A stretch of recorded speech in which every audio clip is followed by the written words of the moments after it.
Jungle. Audio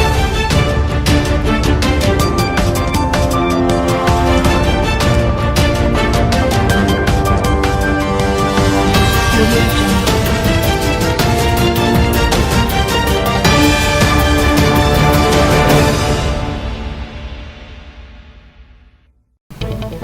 Assalamualaikum warahmatullahi wabarakatuh. Selamat siang pemirsa, salam sejahtera untuk kita semua. Kembali lagi bersama saya di seputar liputan Al-Fast News.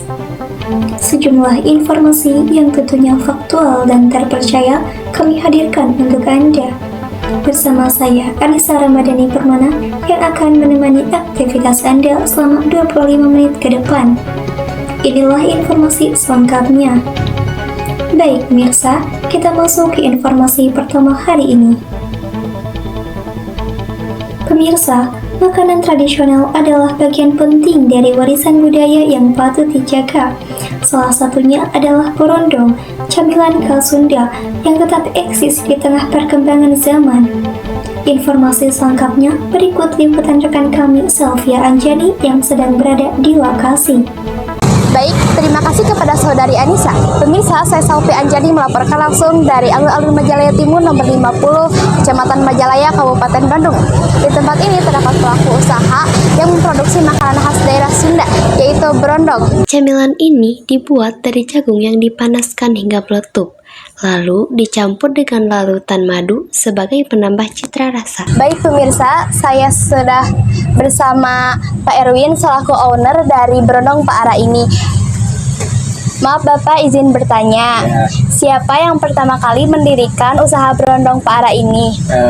Kakek bapak ya yang bernama Pak Ara. Mengapa makanan ini bisa disebut dengan berondong? Karena ini dari ketan terus disangrai jadinya berondong, dinamain berondong.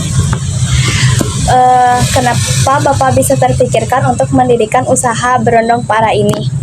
Ini meneruskan dari usaha kakek, bapaknya jadi generasi ketiga.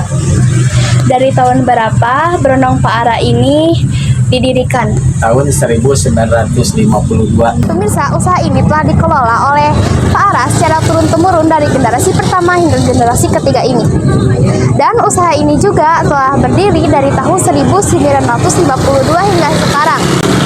Berondong ini kini telah menjadi oleh-oleh khas yang digemari oleh masyarakat. Dari alun-alun Majalaya, saya Selvia Anjani melaporkan untuk Anda. Dan kembali ke studio. Terima kasih saudari Selvia Anjani. Pemirsa, ternyata borondong tetap eksis ya di kalangan Gen Z saat ini.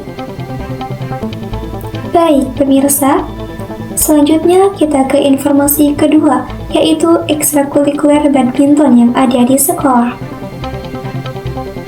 Pemirsa, selain makanan tradisional, potensi siswa dalam bidang olahraga juga tak kalah penting untuk dikembangkan. Salah satunya melalui kegiatan ekstrakurikuler badminton di sekolah. Badminton atau bulu tangkis merupakan olahraga populer yang tak hanya mengandalkan teknik saja, tetapi juga membutuhkan konsentrasi, kecepatan, dan kerjasama. Kegiatan ini menjadi wadah pengembangan bakat dan disiplin siswa sejak dini. Informasi selengkapnya berikut liputan rekan kami Chandra Turnawan yang sedang berada di lokasi. Baik, terima kasih kepada Anissa. Saya Chandra Turnawan melaporkan langsung dari Gedung Serbaguna Yayasan Awung Pasir, tempat berlangsungnya ekstrakurikuler badminton. Ekstrakurikuler ini sering dilakukan setiap minggu, yaitu pada hari Selasa dan juga Sabtu. Untuk hari Selasa, ekstrakurikuler ini dilakukan oleh anak-anak MTS Awung Pasir, sedangkan untuk hari Sabtu dilakukan oleh anak-anak MA Awung Pasir. Baik, bersama saya sekarang bersama Bapak Yayan selaku pengurus ekstrakurikuler badminton untuk MTS. Bapak, pengurus badminton MA dan MTS siapa saja? Untuk di MA adalah Pak Wawan Setiawan, dan untuk MTS saya sendiri Ian Sofian. Mengapa Awung Pasir mengadakan ekstrakurikuler badminton ini, Pak? Sangat diharuskan karena ekstrakurikuler dibutuhkan untuk para siswa dalam segi kemajuan sekolah, ada antar MTS seperti itu, ada kejuaraan-kejuaraan yang lain, dan untuk kesehatan jasmani melengkapi olahraga yang umum. Baik. Ekstrakurikuler badminton ini berdiri sejak kapan di Yayasan Amu Pasir ini, Pak? Untuk ekskul badminton, Yes. awal mulanya saya sendiri yang mencetuskan ekskul MTS. Dulu pertama kali ekskul, saya tuh punya keinginan untuk mendirikan ekskul. Dulu mah kita latihan dari gor ke gor,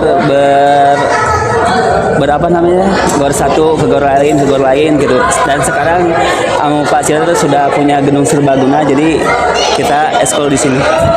Baik, Bapak, untuk teknik dasar badminton, teknik apa saja yang harus dikuasai oleh anak-anak untuk belajar badminton ini? Kalau untuk pemula harus menguasai tata cara menggenggam raket yang utama, yang benar. Yang kedua harus hafal gerakan kaki dan gerakan seperti backhand, smash dan lain-lain. Itu dasar utamanya yang harus dikuasai. Ya, baik. Bapak, untuk jumlah siswa dari MTS dan EMA yang mengikuti ekstrakurikuler ini, ada berapa banyak sih siswa yang mengikuti ekstrakurikuler badminton ini?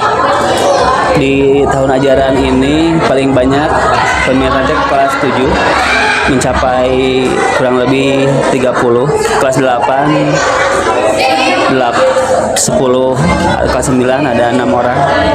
Cukup.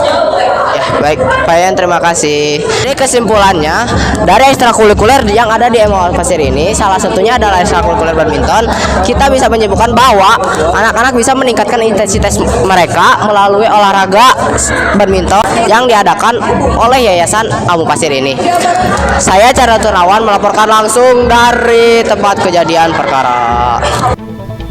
Terima kasih Saudara Chandra Turnawan. Wah, seru sekali ya pemirsa. Kegiatan di bidang olahraga ini selain bisa menyehatkan badan, juga bisa mengurangi stres, memperbaiki suasana hati, meningkatkan interaksi sosial, dan juga meningkatkan kepercayaan diri di generasi saat ini. Demikian informasi yang dapat kami sampaikan hari ini, dari makanan tradisional hingga semangat olahraga siswa. Semuanya mencerminkan bahwa potensi lokal semangat generasi muda patut mendapat perhatian. Saya, Anissa Ramadhani Permana, mewakili seluruh tim yang bertugas, mengucapkan terima kasih atas kebersamaan Anda. Sampai jumpa di lain kesempatan, dan pamit undur diri. Wassalamualaikum warahmatullahi wabarakatuh.